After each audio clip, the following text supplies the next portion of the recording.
Welcome back. So in the last chapter we found out a bit more about Pip. We found out that he lives in a small cottage north of London. We found out that he lives in the village of Mildmay. We found out who lives in the cottage with him, who his family are.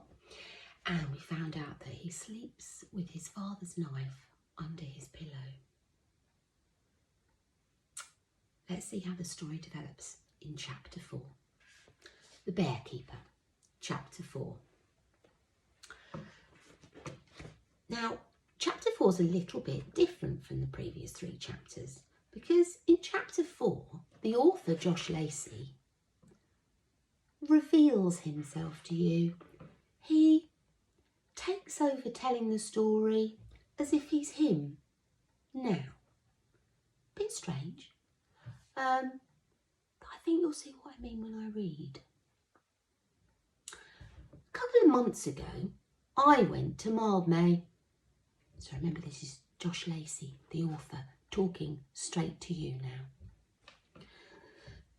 I caught the train from London. The journey takes about 25 minutes, stopping at all the small suburban stations in between. Just enough time to drink a cup of coffee and read the paper. Don't suppose you've ever been to Mildmay? No? Not surprised. There's not much reason to go, unless you live there, of course, or have family who do. There's nothing wrong with Mildmay. It's a nice little town. People are polite and friendly. Neighbours always have time for a chat. Kids play football and cricket in the street. The gardens are packed with flowers. There are lots of good shops and some excellent schools. On Saturday nights, a few rowdy drunks sometimes start fights in the high street, but no one goes home with more than a sore nose. Most of the time, Mildmay is calm and peaceful. If you were looking for a quiet place to raise a family, well, you couldn't pick a better spot. That day, I walked around Mildmay for an entire afternoon, searching for something that Pip might have seen. I wasn't expecting miracles. 400 years is a long time ago.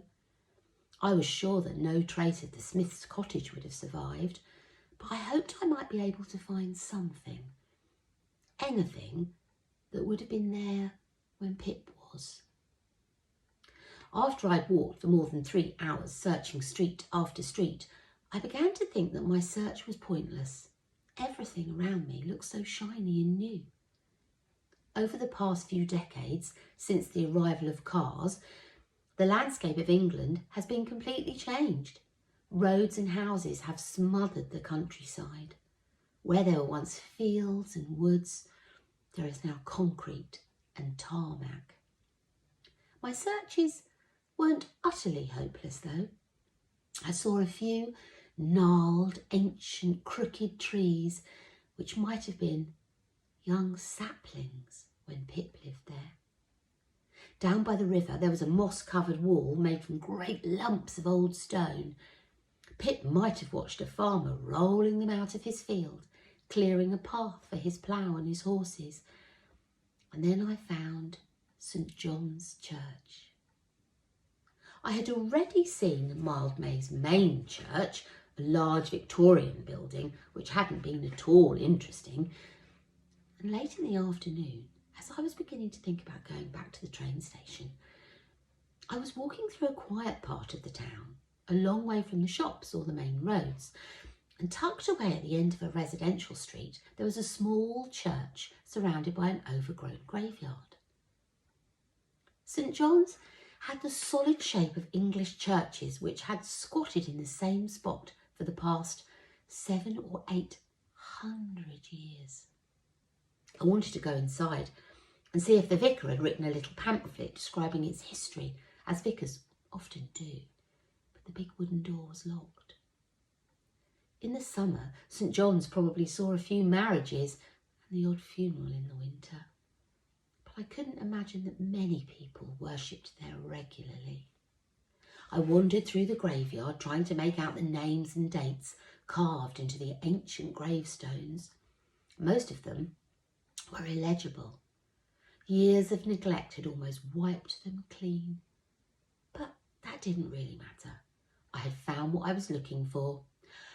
I could see Pip strolling through the churchyard on Sunday morning, walking just behind Isabel and Samuel. I could imagine him making faces at all the other kids from the village. So, if you ever do go to Mark Bay, you should definitely have a look at St John's Church. It's a nice little church with a peaceful graveyard and some pretty yew trees. You can do what I did. Stand near the entrance, listen to the birdsong, feel the breeze on your face, and you can tell yourself that you're standing exactly where Pip stood and doing exactly what he did every Sunday 400 years ago. That's a long, long time ago, isn't it, that our story's set? Don't blame the author, really, for going back to the village where Pip lived and trying to imagine how different it would have been when Pip lived there. Listening for the next chapter from Mrs. Stone.